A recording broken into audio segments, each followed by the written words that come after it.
All right, let's start with prayer. I'll pray for us.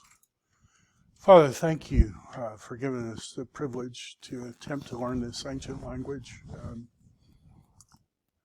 We confess we need your help. We need your help psychologically to help us be the kind of people who will work, struggle, and triumph.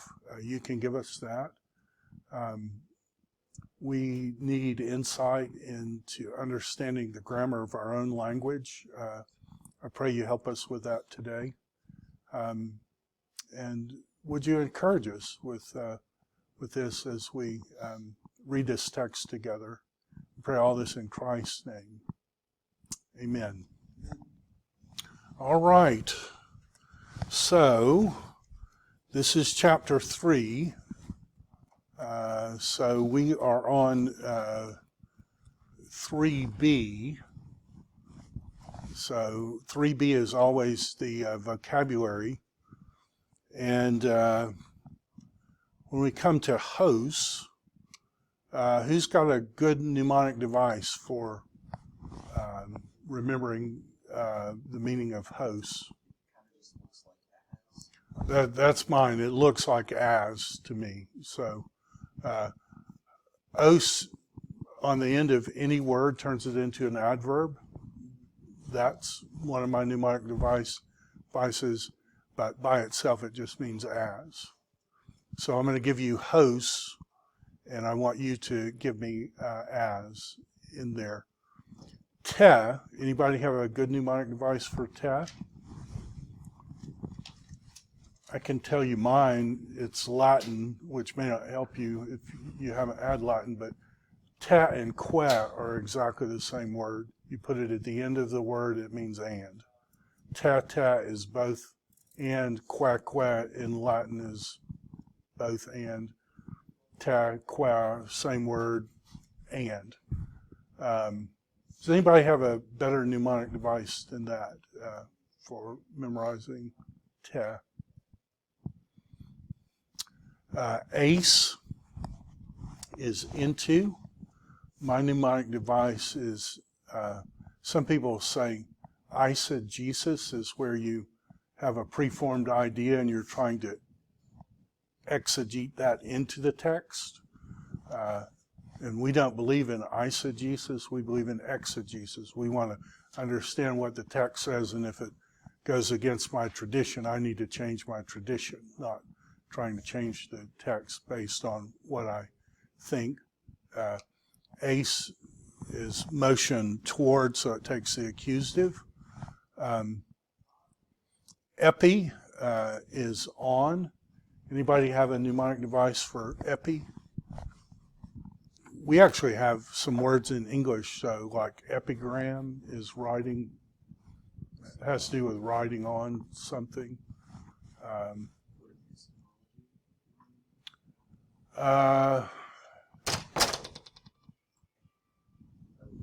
Epistemology is a different word, I believe. I don't know why. People are calling me during class. Trying to think of another word. I just had to memorize this one. Epi means on. If it's with the genitive, it's from on. If it's epi in the dative, it's rest. Epi in accusative motion toward. Fisher.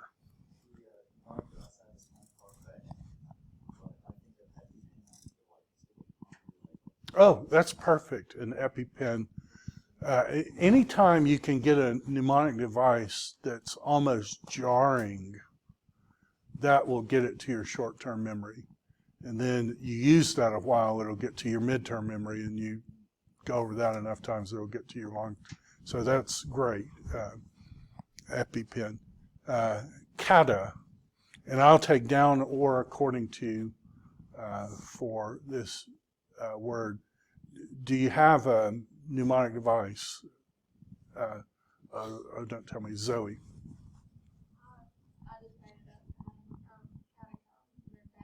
Oh, catacombs are down. And I think that's actually related to what those words mean. So good. Um, Mine is catastrophe is a downturn. That's what the actual word catastrophe means, a downturn. Ego. Ego. I say Lego, my ego. That gives me ego and Lego. That's a bad joke, but so of me, the plural of ego is hemes, we. The plural of hemen is of us. But I think these are indented so on the test, so they're extra credit. But you really need to know ego at least. Pros, towards. My mnemonic device is NRK, ein ha logos, kai ha logos, ein pros, ton, theon, right? Towards the God. Gignomai in classical Greek or ginomai in Koine Greek. Anybody have a mnemonic device for that? The word Genesis comes from. Yeah, it's related to the word Genesis, and Genesis is about becoming. Of course, we have this version of the word in John 1:1, egenita, pantadiao to egenita. All things came about, and then what has come about in him was Zoe. So even those are extra credit. Two of those actually are in our passage. Eon is if. I have a really stupid mnemonic device for this one, but I don't even think it would make sense to use that yet. Anybody have a mnemonic device for Eon? No, I It's really two words, a and on is a hypothetical particle, and a is the word if, so eon is just hypothetical if. Dia plus the genitive is through, dia plus the accusative is ACC. Oh, if someone only had a great mnemonic device to remember that. What's the mnemonic device? Right. Dia plus the G is through. Dia plus the ACC is on account of. I wish somebody would give me that. I spent like years trying to come up with that. So Allah, and it's accented on the last syllable. The student gave me a mnemonic device that works. Use your imagination, right? Pas, upon, all. Anybody have a mnemonic device? Petra? I want to pass every test. That's a great mnemonic device. I remember pantheism. Pantheism, the belief that everything is God. In our passage, we've got the plural, panta diau tu agenital. All the things, all the individual things came about. Echo.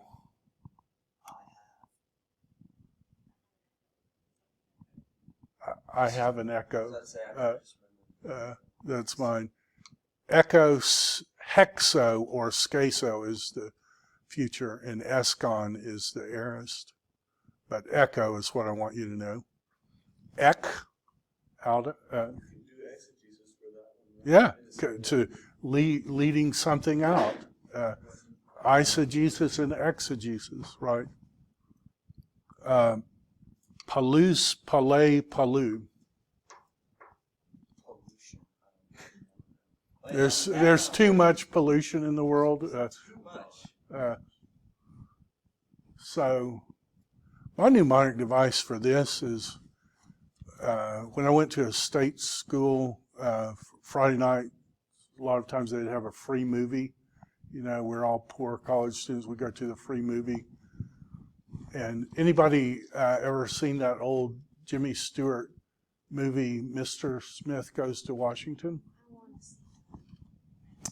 So in the movie, they talk about the riffraff of the world as the hoi polloi.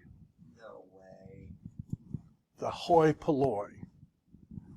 And what is that but the plural of this word, the many? And so you'll hear educated people refer to the hoi polloi, meaning the unwashed masses. And I remember, you know, here I'm this student. I was so bad at college study that I had to take the remedial English class. And the remedial English class is where they put you if you're a special student. So I remember being in you're not getting any college credit. And then I remember like the next year going to the movie, and Jimmy Stewart or somebody talks about the hoi polloi, and I'm the only one who laughed because I'm the only one who got it, you know. And I thought, Greek has been very good to me. Greek has gotten me out of the remedial class. So. And Greek can get any of us out of. Greek can fix what's wrong with our studies as a student.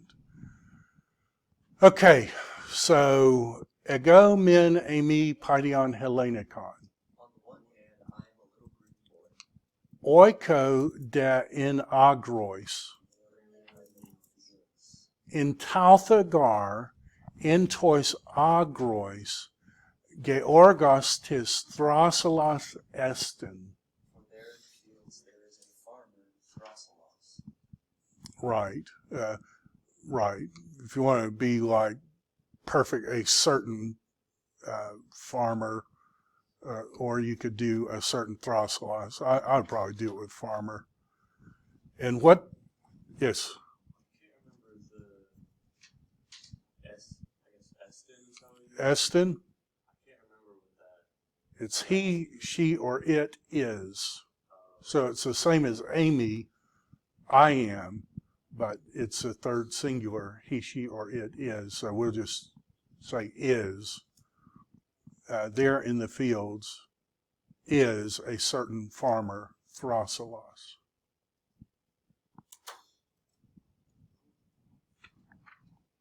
Has George Kai Eke Korea. And can I call on someone? Maybe Andrew? Would you like to do that one? Has George. And this is the way Rouse wants you to do it, and this is the way I do it. What is this word?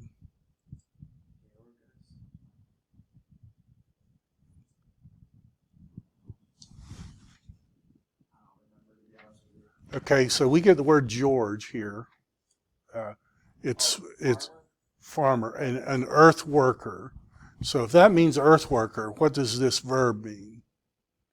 George. Earthworks. So there's a certain Georgos who Georges. So that's how Rouse is going to do it for us. He's going to give us a word, and then he's going to have us build on that word we know when he gives us a similar but different word. He's wanting us to guess what this is, right? So there is a certain farmer, Thrasalos, who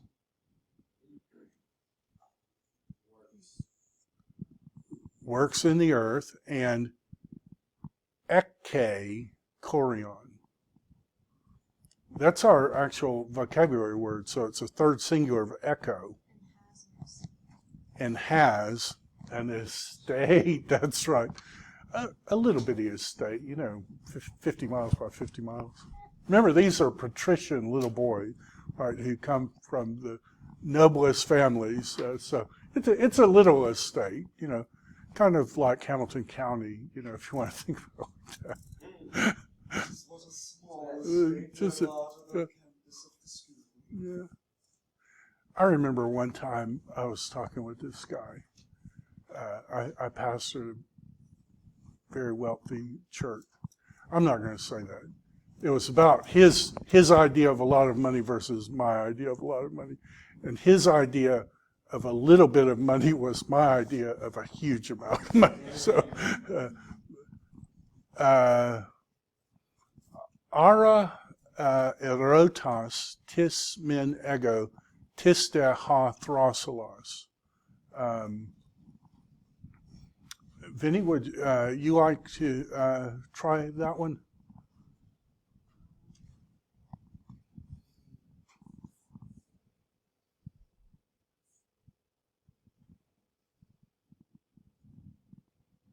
I don't remember what that first couple words, but I think in the middle it's on one hand, who am I? On the other hand, who's Thrasalos. Perfect. And Vinny, let's say you're guessing to win a new car or something. What would you guess, ara erotas? So there, you got 100 points on the quiz already for that sentence. You're making it just a crazy guess what it might be.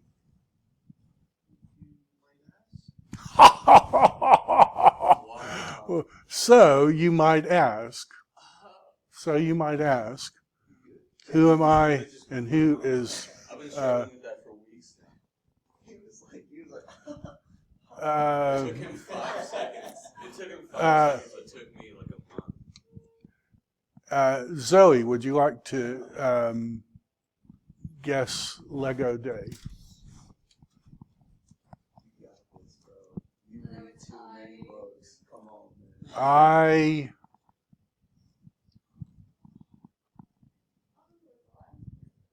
It's okay. What's the first word?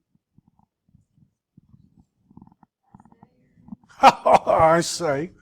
And if you've already got 100 points for this sentence, what would you guess that? So this sentence is, so you ask, who am I and who is Thrasalos?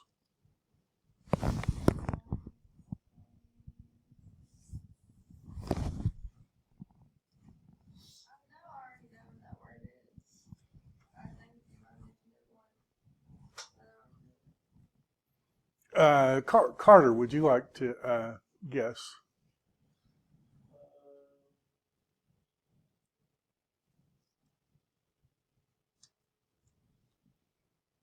I say this or something. Close.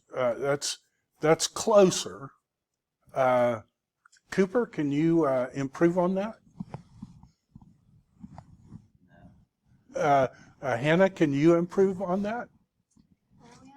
6. I will surely tell you. And he's going to, Rouse is going to say this over and over and over. Because remember, he's conducting this class in Greek.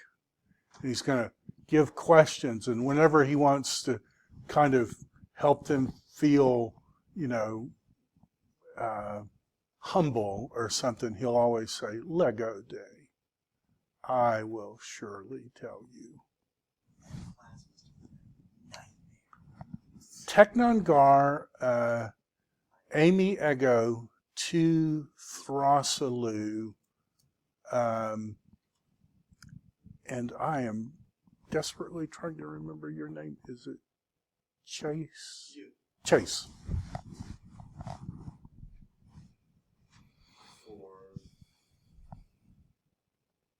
For I am a child of God. Perfect. And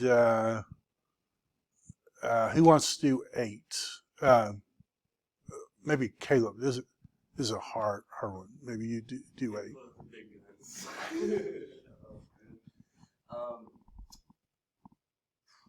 But indeed, to be sure, Thrasalos has other children. Perfect. Now, why didn't you translate that but? Well, because it doesn't have the accent. Yeah. It doesn't have the accent on the end syllable. So to mean but, it has to be accented on the end syllable. If it's not accented there, it means other. Did I say but in need to be No, sure? no, I was just, I meant to say and in need to be sure. I'm sorry. you got this sentence, full marks. Hannah, would you like to do 9? And for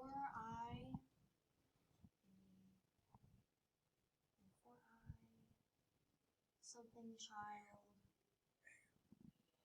Sorry. Shh, I'm trying to learn. Sorry. I'm trying to help you out. Zoe, did you have a breakthrough? I know the general is that it's like for I am the child of him. Yeah. Right, that's that he, she, or it, but it's in the genitive. The first triumph. Oh, you're feeling that soldier take this step back, and you know it's about to be a rout. It's about to be a rout. Vinny, would you like to tackle this one? Yeah.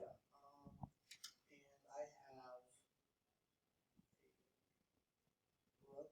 have A brother? a female brother. And a female brother. That's exactly what it says.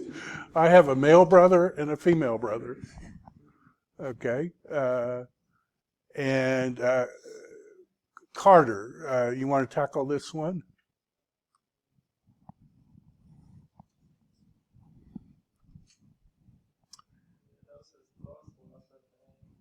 All right, we're headed in the right direction. They onomazousi eme. They onomazousi eme throsolos. It's a guess. It's not quite right, but it's a guess in the right direction. Chase. A name, right. They name me. So thrasulos, thrasumakon. And bold, thrasos means bold, so bold plunderer. What would make be? According to the footnotes on it. Does it have to do with macho? It does. I mean, that general direction. So I wanted to name one of my sons Telemachus, the ender of battle. And Lynn convinced me that we'd probably get beaten up at kindergarten, so I went with another name.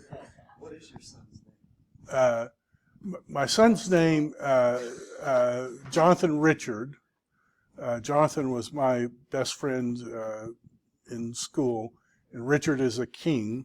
And then my other son is Christopher William. And William was William the Conqueror, and my dad's name was C.W. Davis, so my youngest son is C.W. Davis. And my dad really liked that. So 2 kings and... but I wanted Winston and Telemachus, but I think that would have been a bad thing. Did you want Winston because of Winston Churchill, yeah.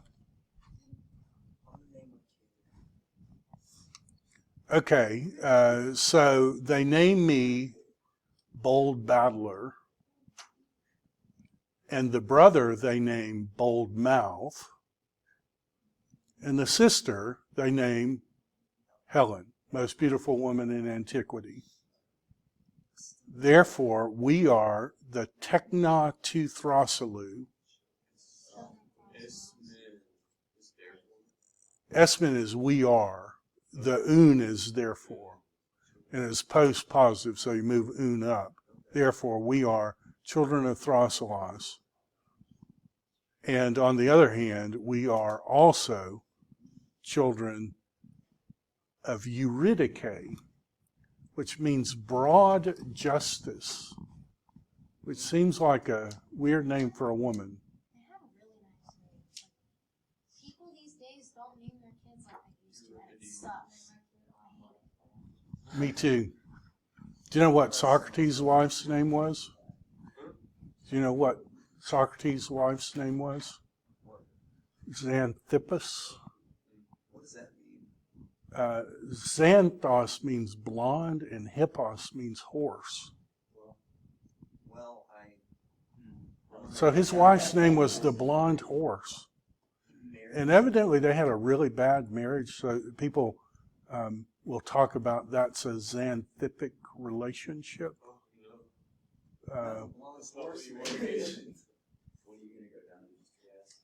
So I don't know. I mean, I think that's weird. I mean, who in the world would name their daughter the blonde horse? Maybe it's like an emergency birth in a barn. Maybe that's like me doing Telemachus, and it's like, what idiot would name that? If you could, you can do more things. But in the few minutes we have left, we want to look at Friday's class. So we're in 4A on Friday, will be the quiz. And what we're learning is the conjugation of Amy. So it's Amy, A, Eston, Esmen, Esta, Asen. That's I am, you are, he, she, or it is, we are, you are, they are. It has a removable new,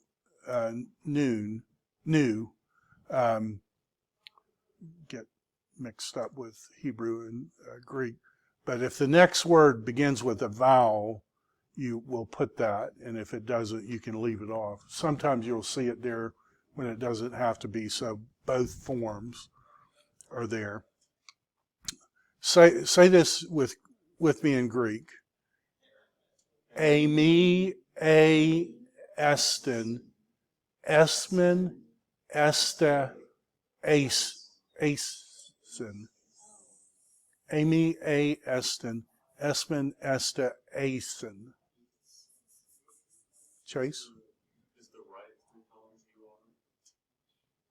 Like, what's the difference between the right three and the left three? Right, so this is first, second, third singular, first, second, third plural. So I, we, you, you all, he, she, or it, and they.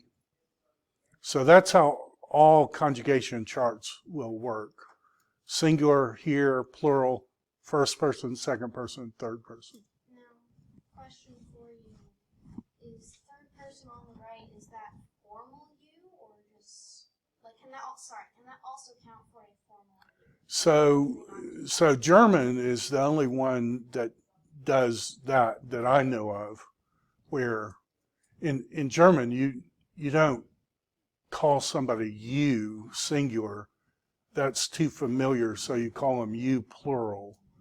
But this is not like this. This is just you singular and you plural. And when you really get to know somebody in Germany, I'm told that You have to ask who these do. can I call you do?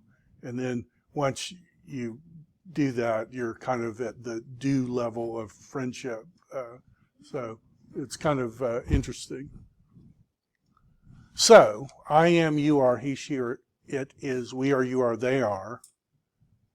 This is the imperfect version of that. I was, you were, he, she, or it was, we were, you, plural, were, they were. Ein, Esta, ein, Petra? Yeah, the new is in parentheses. It's called a removable new. So you're going to see Esti, and you're also going to see Eston. And usually it's when the next word begins with a vowel. They didn't like saying two short vowels together. And so it's like a helper consonant. Exactly. So I was, you were, he, she, or it was, we were, you were, they were.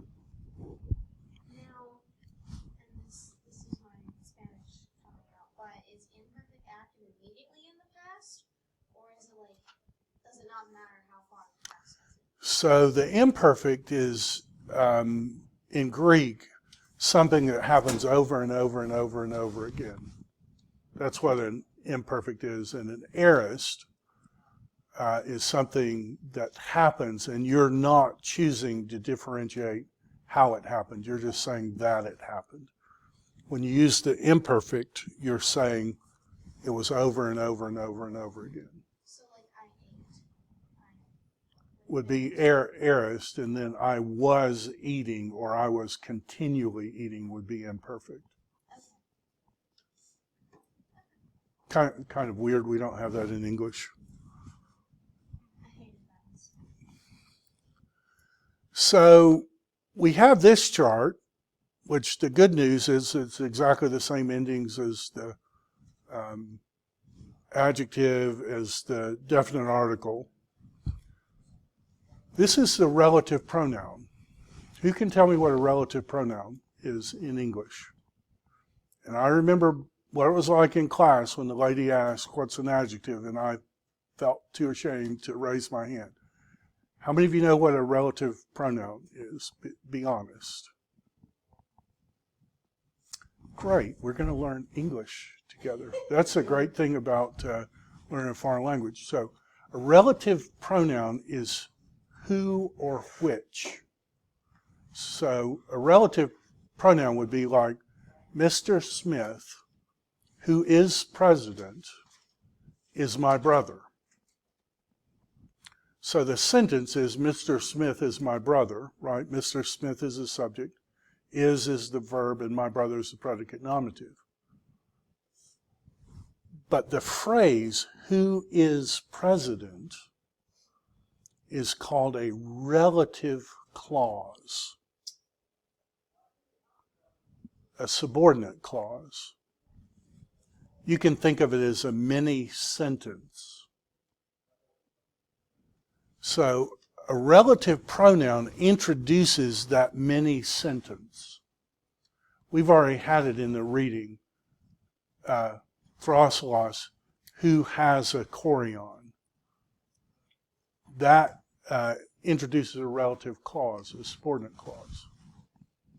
So here's the curveball. Relative pronouns agree with the word they modify in gender and number, but the case is determined by its function in the relative clause. Let me give some examples.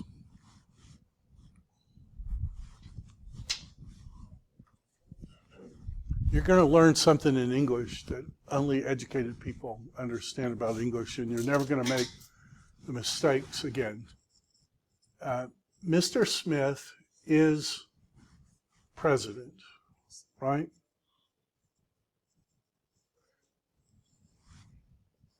So that's our sentence, right? Subject, verb, predicate, nominative, right? You with me? Yes. Sorry. Who is my brother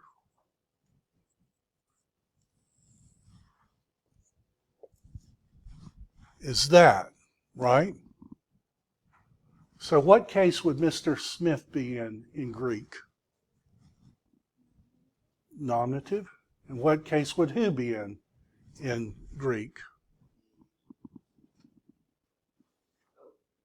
Nominative. So if Mr. Smith is masculine in singular,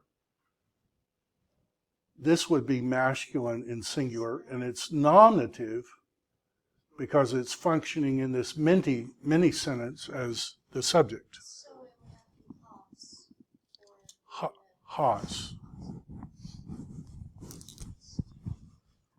What about whom I can't stand?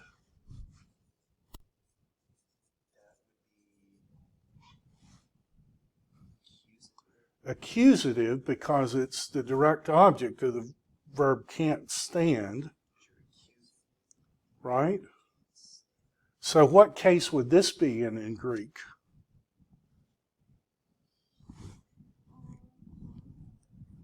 Han, because it's the direct object. So, a relative pronoun agrees in gender and number with the word it modifies, but its case is determined by its grammatical function in the relative clause. What would I say? Mr. Smith is present, who is my brother, and I said, whom I can't stand. What would I have just done? It's in the accusative because it's whom I can't stand, but what have I just done? I've just called my brother a girl, right? Right? So what you have to do is look at the word and you have to find the gender, and that determines which one of these. But then this is determined by how it's functioning in that clause. So a relative pronoun agrees in gender and number with the word it modifies, but its case is determined by its function in the relative clause. Okay, tell me which one of these sentences is right in English. So-and-so invited my wife and I to dinner. Or so-and-so invited my wife and me to dinner. So everybody says my wife and I. Let's just do it. So-and-so invited I to dinner. It's a little bit weird. So-and-so invited.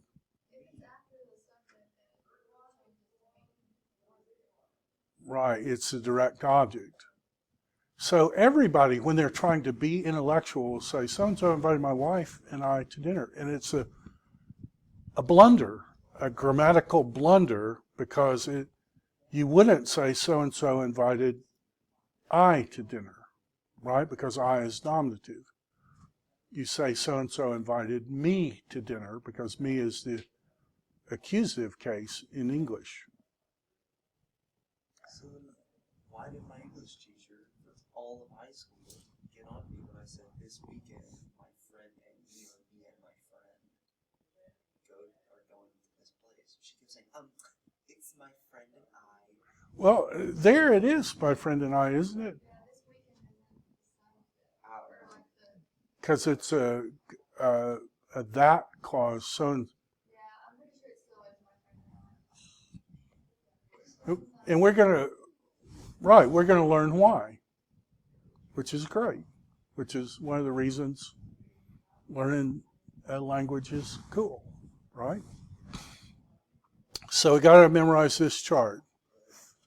Has, who, ho, ha, hoi, hon, hois, who's. Feminine, you know the endings already, you're just putting rough breathings and accents. Now, I have a little gift for you. We're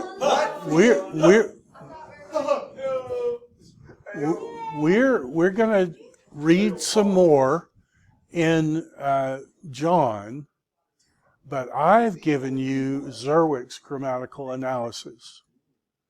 And Zerwick's grammatical analysis is tied to the verses 1, 2, 3, and anything difficult, he's going to explain it to you. Diautu, dia with the genitive through. Egenita from genomai, become. Chorus with the genitive without. So we've already kind of done this. I want you to see how much you can do with the help of Zerwick. And that's what we'll do for the quiz on Friday. We good? Do we have the inauguration thing from like 10 to 12 local or something. They moved it, so I don't know how much later, but I think it's like 40 minutes later. So I think this starts at like 12:40 or something. Let me pull it up. Isn't it cut? Like, do we still have like a full class period? No. I think it's like 30. I could be wrong. I really could be. Okay, so Monday, Wednesday, Friday, 12 o'clock classes are going to be from 1:40 to 2:15 p.m. 142. That's 30, 35. 35 minutes instead of the 50. Okay, so the caveat though is we're not going to study for this one together. So this is going to be you. You walk in, and it's just you and the test, and you can, as soon as I get here, you can start taking it, and then we'll go right in. Petra?